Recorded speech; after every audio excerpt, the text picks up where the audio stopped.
Abdulloh ibn Dinor bir kuni Madinada askarlar safida turganlarida aytdilarki, bilasizlarmi? Hozir shu qiladigan ishimizdan ko'ra ulug' amal borligini bilasizlarmi dedilar.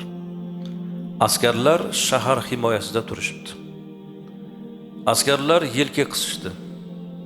Keyin bu zot aytdilarki, bir odam kechasi uyg'onsa, farzandlarining egni usti boshi ochilib qolibdi.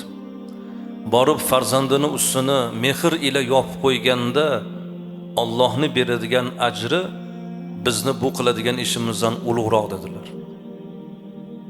Tasavvur qiling, farzandingizni ochilib qolgan ustini yopib qo'yganingizda Allohni beradigan ajri vatan himoyasida turgan erkak kishini, jangchini oladigan ajridan ulug' demoqdalar.